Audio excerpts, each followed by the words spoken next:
പലരും tooth paste എന്ന വേർഡിന് പകരം കോൾഗേറ്റ് എന്നാണ് പറയുക. ശരിക്കും ഈ ഡിജിറ്റൽ മാർക്കറ്റിംഗ് ചെയ്തതുകൊണ്ട് കമ്പനി വളരുമോ?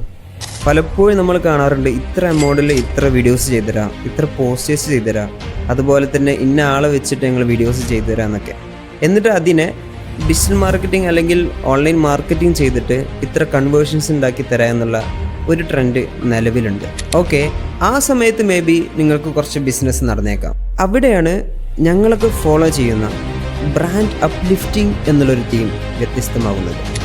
ശരിക്കും എന്താണ് ബ്രാൻഡ് അപ്ലിഫ്റ്റിംഗ്? ഒരു ബ്രാൻഡിന് ആ ബ്രാൻഡിൻ്റെ വാല്യൂ ആളുകളിലേക്ക് എത്രത്തോളം നമുക്ക് ഇംപ്ലിമെൻറ്റ് ചെയ്യാൻ പറ്റുന്നുവോ അതിന് വേണ്ടിയിട്ടുള്ള സ്ട്രാറ്റജീസ് ബിൽഡ് ചെയ്ത് അതിന് വേണ്ടിയിട്ടുള്ള ഫോളോ അപ്പ് ചെയ്യലാണ്. ഇതിലൊരു ഉദാഹരണത്തിന് കോൾഗേറ്റ് എന്ന ബ്രാൻഡ് എടുത്ത് നോക്കുകയാണെങ്കിൽ പലരും ടൂത്ത് പേസ്റ്റ് എന്ന വേർഡിന് പകരം കോൾഗേറ്റ് എന്നാണ് പറയുക. അത്രയും ആ ബ്രാൻഡ് ആളുകൾക്കിടയിൽ ഇമ്പാക്റ്റ് ചെയ്തിട്ടുണ്ട്. എങ്ങനെ ഈ ബ്രാൻഡ് അപ്ലിഫ്റ്റിംഗ് എന്നുള്ള തീം നമ്മുടെ ബ്രാൻഡിൽ ഇംപ്ലിമെൻറ്റ് ചെയ്യാൻ പറ്റും? അത്തരം കാര്യങ്ങൾ അടങ്ങിയിട്ടുള്ള ഒരു സ്ട്രാറ്റജി ബ്രാൻഡ് എന്ന് കമൻറ്റ് ചെയ്താൽ ഞാൻ DM ചെയ്തു തരാം.